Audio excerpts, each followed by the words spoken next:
कि हमरा राजा के तू ताला पटबल खिड़की हवा झुरु झुरु लागे। अभी मेरा और एक सिंपी का गाना बहुत वायरल हो रहा है। भाई भाई भाई भाई कि ये को बात बताई तो बतावे बुबा अलाइल बन से लगा बुबा।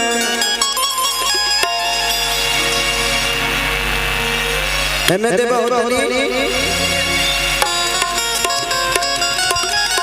हेलो सबसे पहले आप सबके गोड़ छू के गोड़ लगता है। एक बार हाथ उठा के आशीर्वाद दे दीजिए। तो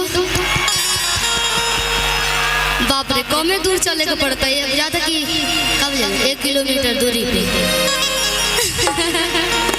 लेकिन आप लोग के प्यार पावे खाती हमने कई कोस दूर चल जाए। आज हमने के बियाने से खैले नहीं की जा, लेकिन तब उतना एनर्जी बा आप लोग के देख के। Thank you so much. तो बहुत सारा गाना आइल बा और बहुत दिन बाद भैया के साथे हमार मंच होता। पहली बार होता बताइए। चलिए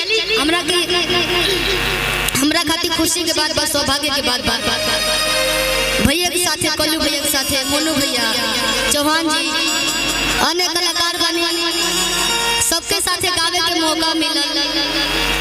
साथे साथे सपना जी के साथे भी प्यार आप सबके जीवन बनल रहे। चलिए एक बात इसके लो तो भाई भाई भाई कि नई खेते हिया में हीरा मोती जड़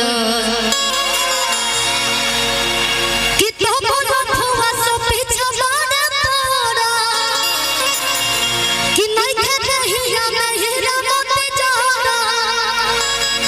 बहुत सारा कलाकार आज बने सबके गोड़ छू के गोड़ लगता नहीं। हमरो के देख ले हमरा डबल गावे के बा ओई सब भी हल्लो ये इसके ठीक बा। ये बात बताई बतावे दे बुका हो कि नहीं खेते हिया में हीरा मोती जड़ा तो बोलो हुआ सब पीछे पड़ा तोड़ा।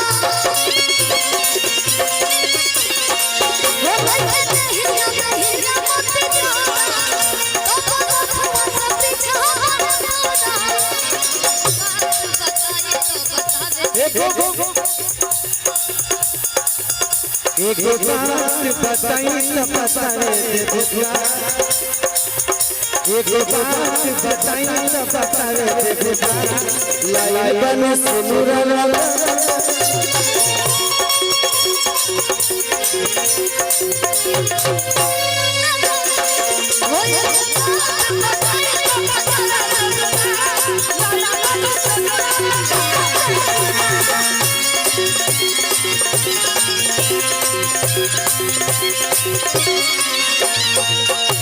और मौका मिलवा एक और ही गाना गा लेते हैं भैया कि हमरा राजा के तू ताला बोलो खिड़की।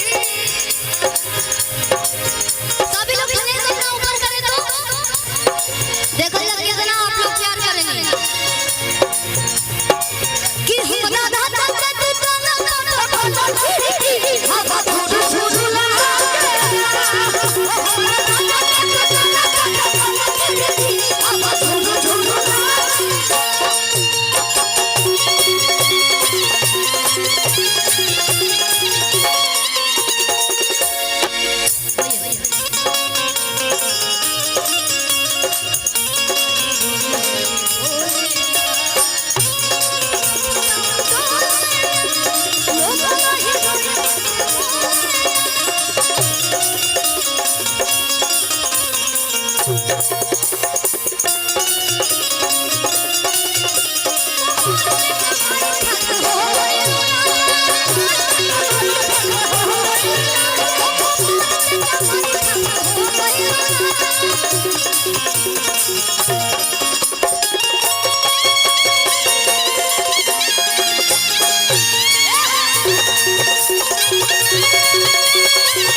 बात ऐसन बा कि मंच पर बहुत कम लोड बा और वो लोग हिलाए तो गिर गिर ऐसे हम कहत नहीं कि लोग हिलाई मत।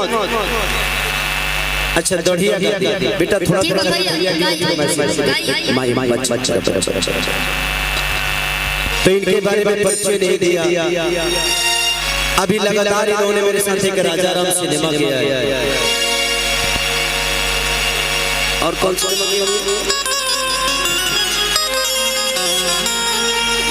मेहरबान सिनेमा किया और राजा राम किया और लगातार इनके साथ गाना मेरा बहुत बड़ा हिट है कि बाल तो हरी करे एको बढ़ा रहा है यार बहुत कम है।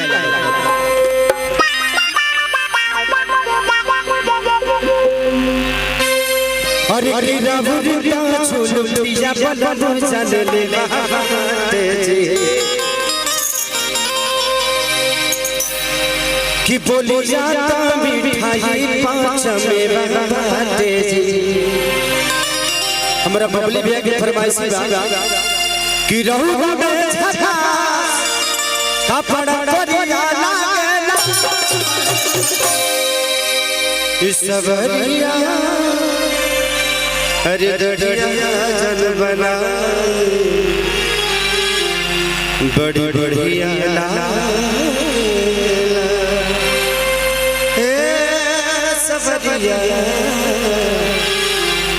लेके तो सपना चौहान जी के साथ बबली भैया की तरफ से बहुत बहुत स्वागत। एक ही बार दे दिए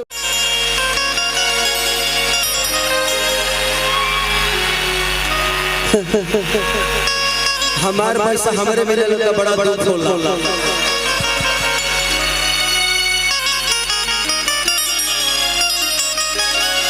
यही है सपना चौहान जी ये हिमाचल से हैं लेकिन पहला गाना ना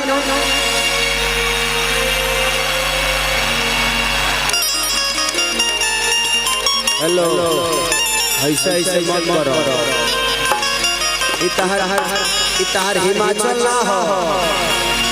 अरे बच्चा कि हमरा राजा के काला पटबल खिड़की हवा झुरु झुरु लागे। अभी मेरा और एक सिंपी का गाना बहुत वायरल हो रहा